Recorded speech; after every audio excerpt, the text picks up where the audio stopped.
Quelle est ma stratégie pour le mois d'octobre 2018? Je vais bien sûr te parler de ma stratégie pour mes investissements court et moyen terme. Pour mes investissements long terme, la seule stratégie que j'ai, c'est d'attendre.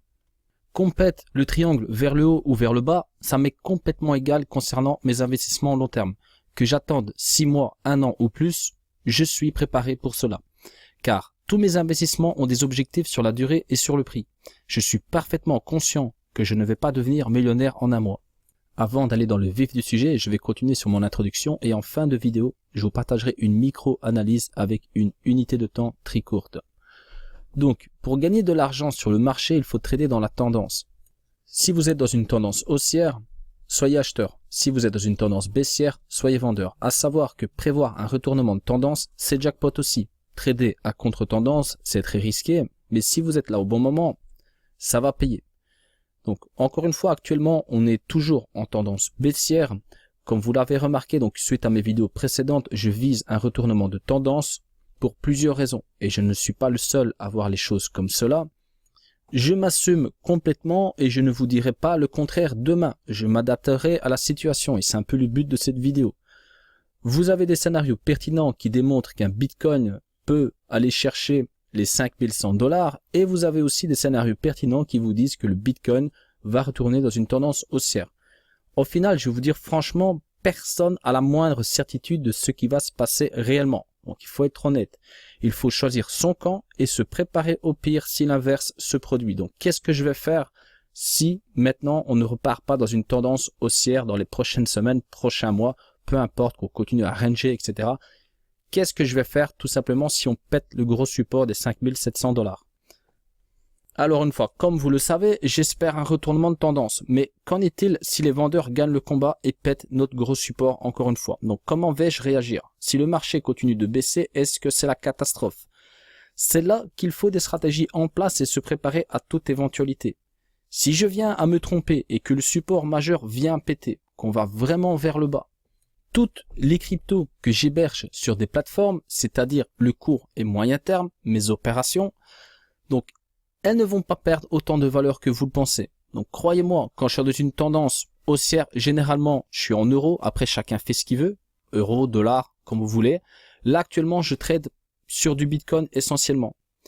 Pourquoi je trade sur du Bitcoin? Je veux accumuler du Bitcoin. Donc même si le Bitcoin il descend à 5000 $, peu importe, je m'en fous. Donc le tout c'est de convertir ces Bitcoins après sur des altcoins, ce qui me permet d'augmenter mes bagues. C'est un peu l'objectif actuellement. Donc chacun a ses stratégies. Après je respecte si vous vous opérez autrement et je vous invite à commenter à vous prononcer.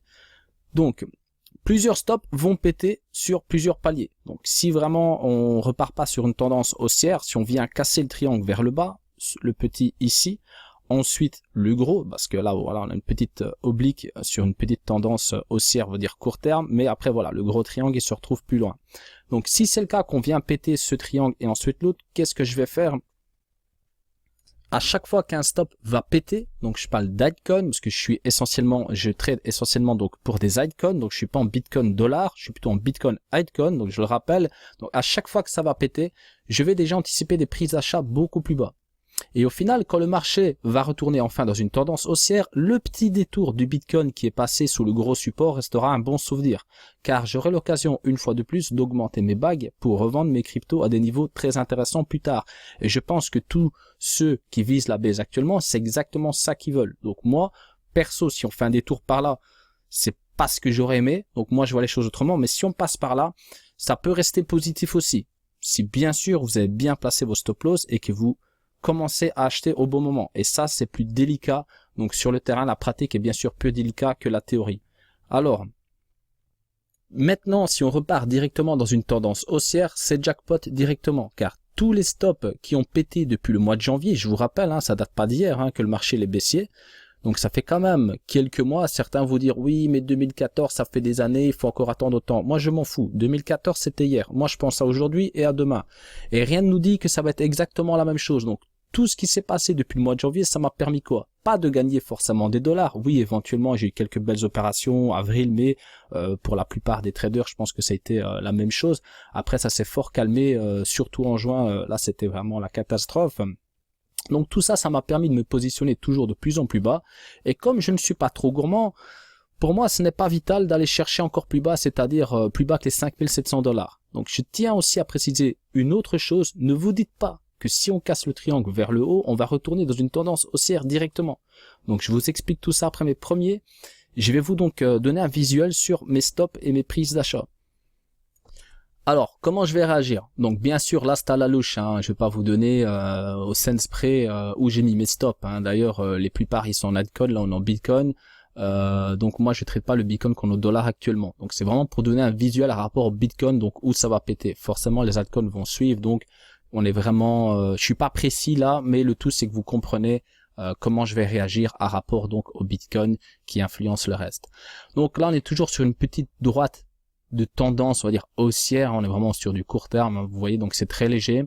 Donc elle est toujours au-dessus, on l'a testé plusieurs fois, on l'a testé encore ici récemment, là on a encore eu un beau petit rebond. Et donc moi j'ai déjà des stops donc qui sont positionnés ici, donc sur certains altcoins dont j'ai des opérations courtes, car j'espère franchement qu'on traverse donc cette oblique et qu'on ait donc une prise d'achat donc assez massive ici quelque part pour générer des bénéfices et retirer avant certaines résistances. Donc, voilà un peu l'objectif moyen terme, hein. On n'est pas en scalping là. Hein. Donc si ça pète, voilà, je suis vendeur ici.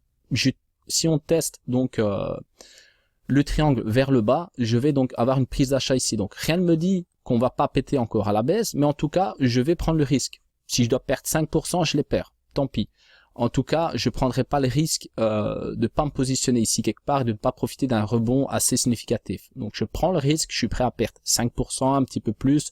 Cela dépend donc les supports, les résistances des altcoins que moi j'aurais choisi donc pour mes opérations court et moyen terme.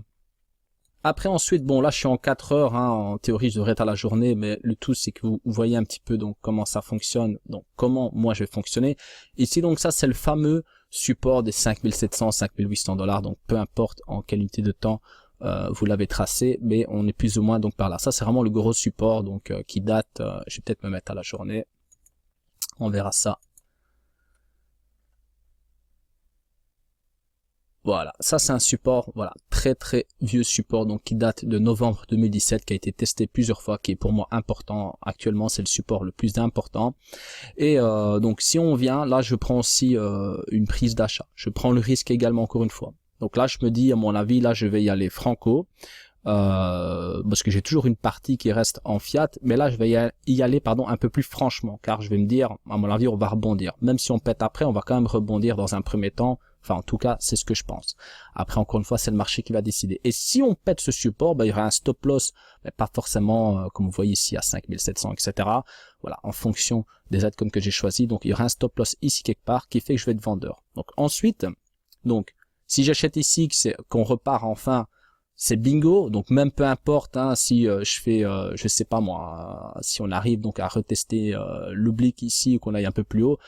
Concernant les altcoins, ça peut représenter donc pas mal de bénéfices. Donc, je m'en porterai déjà bien, je passerai des stops plus hauts ou éventuellement faire cela donc de manière dynamique, comme j'en ai parlé précédemment avec Freakomas. Donc, ça me permet d'être vendeur directement à partir d'autant de pertes, etc.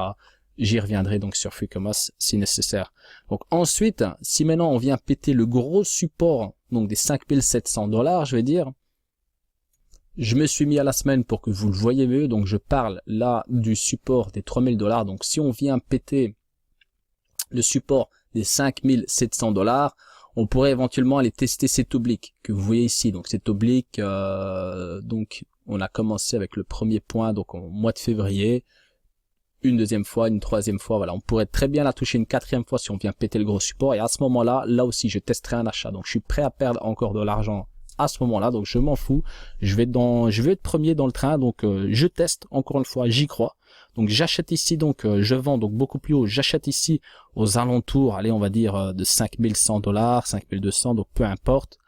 Et ensuite si ça pète, là aussi, alors là ça serait un petit peu dommage d'aller beaucoup plus bas, car comme vous l'avez remarqué, voir un Ethereum à moins de 200 $ il y a pas longtemps, je trouve ça déjà désespérant. Donc je sais pas ce que ça veut dire le désespoir pour certains investisseurs, mais en tout cas voir qu'on consolide ainsi, qu'il se passe rien, les volumes d'échange très réduits, je me dis que voilà, c'est peut-être déjà quelque part pas vraiment le désespoir, mais c'est déjà assez critique de voir l'Ethereum à ce prix-là et d'autres crypto-monnaies avec un potentiel élevé perdre autant de valeur sur très peu de temps, je vous le rappelle. Hein.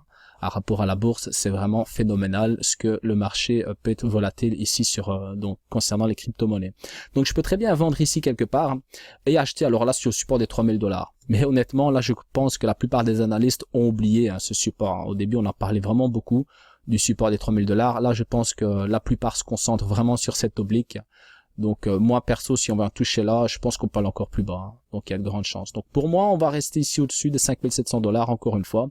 Mais voilà, qu'est-ce qui va se passer? Je vais perdre bien sûr de l'argent, mais du fait que je me positionnais plus bas, parce que moi je vais pas désespérer, je vais pas me dire on va aller chercher les 1000 $, ça va me permettre, ben là, imaginez avec certains altcoins, le bénéfice que je vais pouvoir donc engendrer du fait que je me positionne plus bas en ayant vendu plus haut.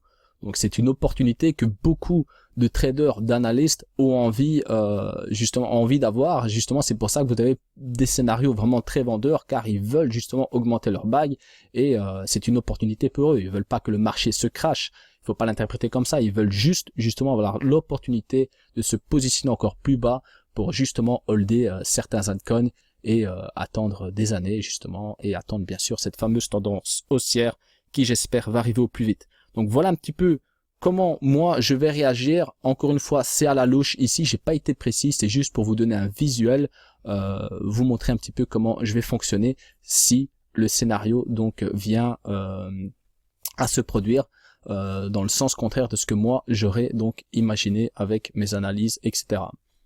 Alors, voici donc la micro-analyse dont je vous parlais en début de vidéo. On est en unité de temps 1 heure, donc c'est pas vraiment une analyse, c'est plus voilà un petit graphe sur une heure, voir un peu ce qui se passe. Qu'est-ce qu'on peut voir, c'est qu'on a testé donc encore une fois très récemment ici l'oblique, là on l'a quasi testé. Et là franchement quand on a commencé à descendre, je me suis dit bah pourquoi pas aller rechercher encore une fois ce micro-support. Donc on est vraiment sur du court. Et donc actuellement là on est vraiment dans une période indécise, on range vraiment. Encore une fois on est tout près de l'oblique, donc la plupart vous direz c'est le moment de vendre car on pourrait très bien taper dessus ici et se retrouver donc en bas. Donc là on a quand même un double support, on a l'oblique donc du triangle plus ces deux petits supports qui paraissent peut-être pas importants comme ça, mais si vous allez plus loin on peut donc rejoindre d'autres supports également qui fait que voilà on aurait un double support ici. Donc il est, à mon avis on pourrait pas franchir ça d'un coup. Encore une fois tout peut arriver sur le marché. Donc ça, c'est à voir sur le cours comment ça peut évoluer. En tout cas, on est vraiment au bout. Donc ce que je veux vous dire aussi avant de clôturer la vidéo, c'est que là, voilà, on est aujourd'hui le 4 octobre 2018. D'ailleurs, dans la foulée, il est 16h40 au moment où je réalise cette vidéo. Je vais la publier dans une heure ou deux.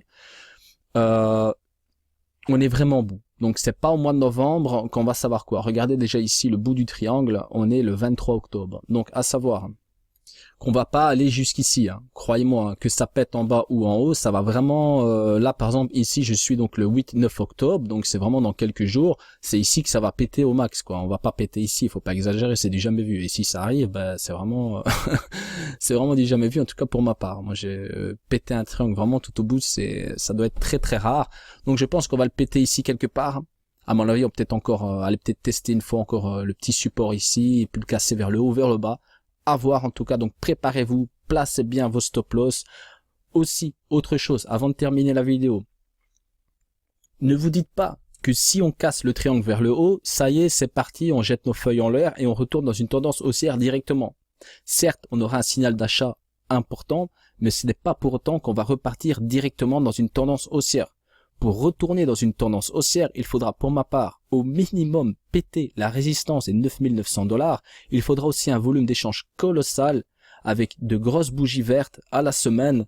Quand tout cela sera présent, avec quelques détails en plus bien sûr, là on sera dans une tendance haussière et on pourra trader directement dans le sens de la tendance. Sachez aussi que quand nous allons être vraiment dans une tendance haussière, je tenais à le préciser, pour ceux qui ont vendu très bas, il sera difficile pour eux de prendre le train sur le long. Car quand nous arrivons fraîchement dans une tendance haussière, et ce n'est pas le cas encore une fois actuellement, les bougies vertes font de l'ombre aux bougies rouges. Les corrections sont tellement mineures qu'on n'aura même plus envie de se positionner. Donc beaucoup d'investisseurs savent très bien de quoi je parle. Quand ça part vers le haut, ça part. Hein. Les corrections, c'est rien du tout après. Hein. pour se positionner, on va prendre le cas, je sais pas moi, de l'Omisego qui est dans les 3 $. S'il monte à 8 $ et qu'il corrige, il va passer de 8 $ à 7,50 $. Il va pas passer de 8 $ à 3 $. Et c'est comme ça que ça fonctionne pendant une tendance haussière. Donc faites bien attention. Je vous dis pas qu'il faut acheter maintenant. Ça se peut, le meilleur moment, c'est dans 1 mois, 3 mois, 1 an. Mais il faut choisir son camp. Il faut choisir son camp. Il faut bien placer ses stop loss pour perdre le moins de plumes possible. Donc, peu importe le camp que vous allez choisir, n'oubliez pas que l'inverse peut se produire et que vous êtes dans un marché très volatile avec un risque incalculable. Encore une fois, arrêtez de croire n'importe qui. Sachez que personne n'a la moindre certitude de comment va évoluer le cours du Bitcoin. Personne n'a une boule de cristal. Peu importe les compétences d'un analyste, d'un trader ou quoi que ce soit, il n'y a aucune affirmation à avoir. Moi, j'ai choisi mon camp. J'assume le fait que je pense que ça va se passer comme ça, mais je suis conscient que l'inverse peut se produire. Et si ça se produit justement, si j'ai tort, je vais analyser pourquoi et essayer de ne plus reproduire ces erreurs par après. Donc il faut toujours se servir de ces erreurs pour aller donc de plus en plus haut, et c'est comme ça qu'il faut voir les choses. Donc faites bien attention, croyez-moi, ça peut partir en bas, ça peut partir en haut, vous connaissez mon camp, et sachez qu'il n'y a aucune certitude. Donc ne faites confiance à personne. Merci d'avoir visionné cette vidéo en entier. Je vous souhaite un bon week-end à toutes et à tous. C'était Crypto Novice. Restez prudents sur le marché.